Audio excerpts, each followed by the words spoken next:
What I'm going to try to do now is adding locations of the pile center into this plot. In this plot now, I have raw sounding locations from 7 surveys for PPK and RDK data. But I want to have a figure, something look like this. So I need to plot a circle which represents the center location of the pile with the same color as the raw sounding. So I need to plot in total 7 circles in each plot.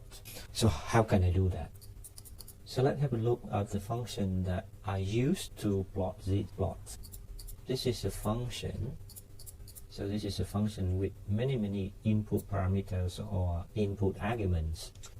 Basically, I'm going to use index to survey name to get the survey name based on index. So I know the order of the data in the folder that I store data, which is here.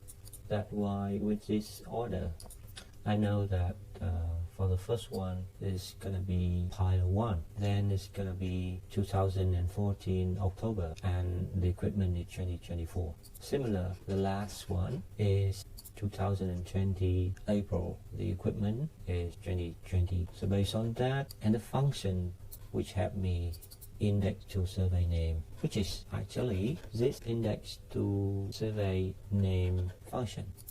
So actually, index to survey name here is actually not a function. It's actually just getting information from data. So firstly, I need to have the raw file list.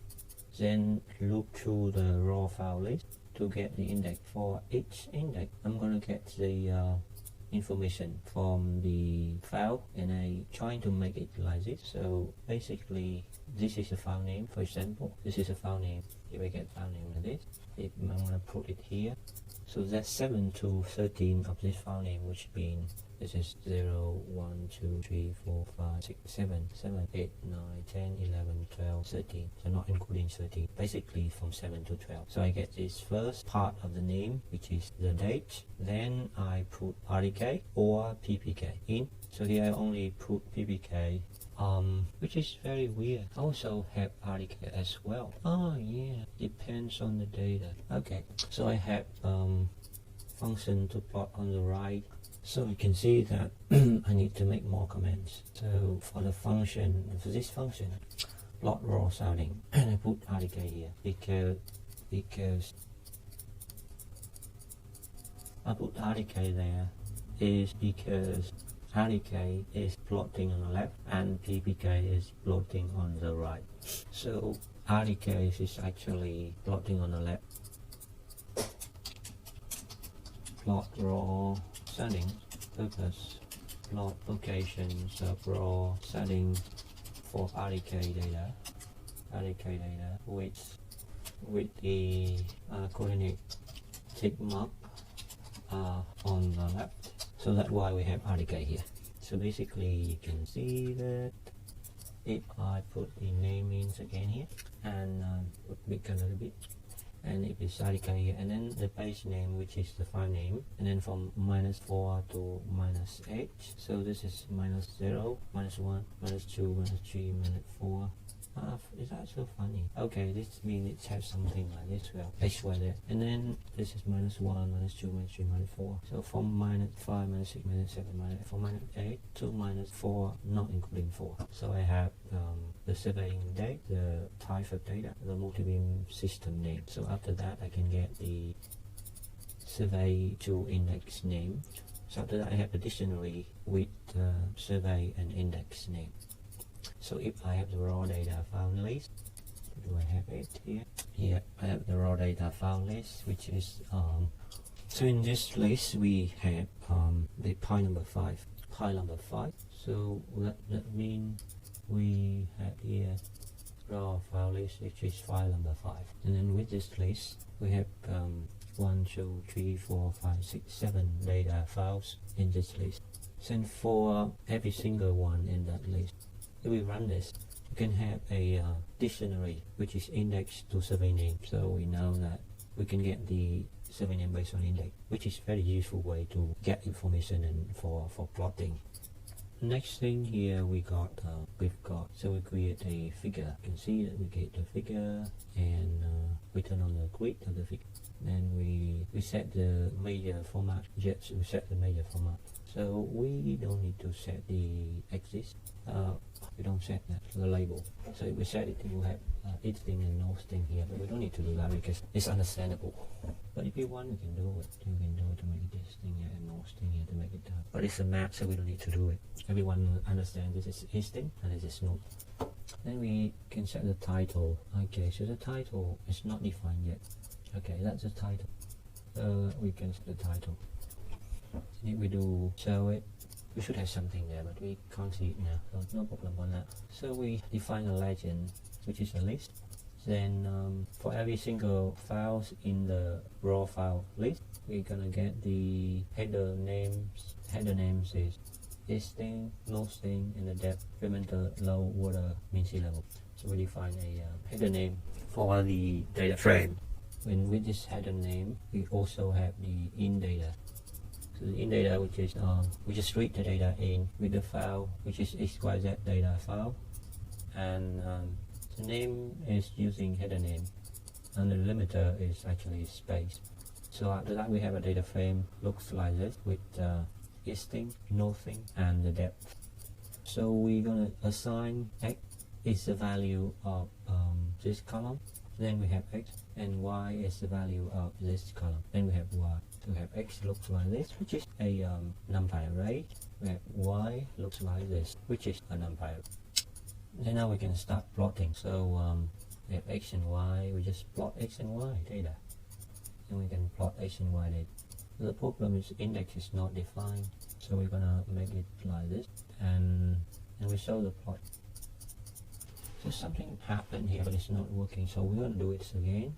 We're gonna make it from here to here, so we can see the plot. So we have the figure. We can actually, I don't know why here we have AX3, but actually it can be AX only. But I choose to change it for AX3. So it's a bit confusing. Yeah, I think so. It's gonna be confusing. I can change it to make it a bit better. I copy and Control R, and then I change to AX. And then change all. So and then AH is not defined. Yeah, so I need to define AH up here, which is good. And all is good. I have P here, but it's not necessary to have P here. Actually, it doesn't matter. The same is here. You can change it to AH, and P here can be put away, and here is AH, and here is AH, and the P can be deleted. Another thing is the circle as well. So we don't need to do that, and then we can put it here, but we don't need to do that as well. And something else here as well, we can change it to AX, and P is not necessary.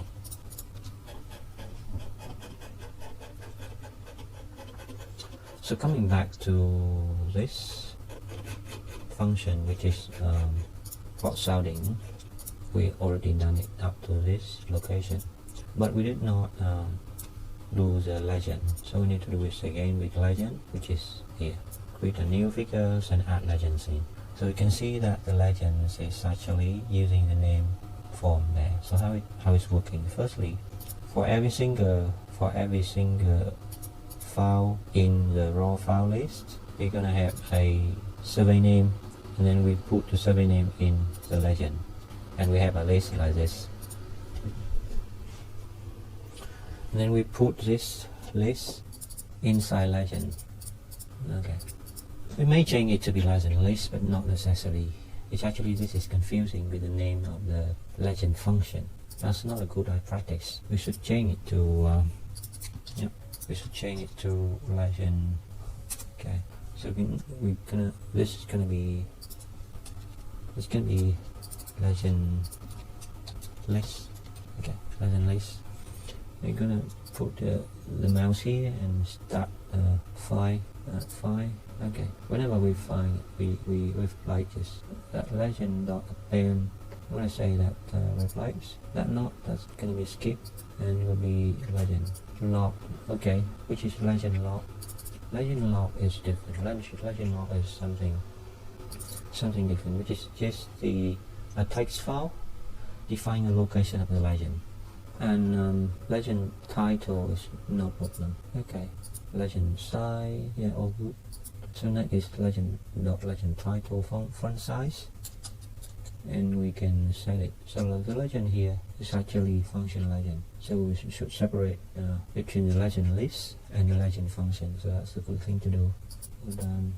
So the next one here, also legend, that's the legend file, all good. Yeah, we can come back to that. That one need to be changed. Okay, that one skip. That one need to be changed as well. That one, the function, and skip it, need to be changed as well. And skip it, skip it, skip it, skip it, skip it, skip it. Where we at? Yeah, we can skip it. Okay, back there. Next, that one need to be changed as well. Do that. Skip it, skip it, skip it. Do that. Skip it, skip it, skip it, skip it, skip it, skip it. So we can continue. Next, that one is not important. That one need to replace it. It's a list, and the list skip as a function. This is the list, and just skip it, skip it, skip it, skip it, skip it, skip it. What else I have here? There's a function. A list, yeah, it come back there. It's just a list. So good. You can see that all good. Okay, here we go. The legend here need to be changed in selection. So all good. All good. So we have legend list or legend text. You can change it to legend text.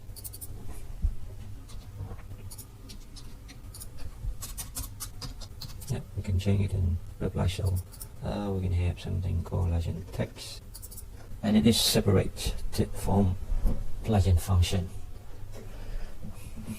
So we're done to this location, which is very nice. Yeah, do it. So we have that. The function on the right does that. It's not actually as the best because the raw setting. So we need to check it. What is the raw setting place here, which is actually aspect. So it should be this, something like this. We didn't see the legend. We need to plot the legend as well. So make it again here.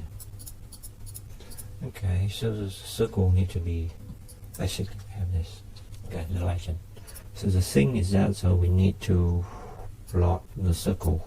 And plotting circle is not simple. Okay, so that's the first step that we already did it. As the function looks like this, and that's what we want. Function looks like that, and that's what we want. Of course, we can make it look like this. If we want to, we can change it and make it look like this, so it will look better as we expected. Yeah. So this is the first step. We can plot it. The next step is we need to plot the location of the pi center. Looks like this, and it needs to have the same color with the color of each survey. So we're gonna show it step by step. So the first one we already plotted. We already know how to put the legends using legend text. The next step we're gonna look at how to put the marker and the color of the marker separately for each survey, and then it needs to be consistent between RDK data and PPK data.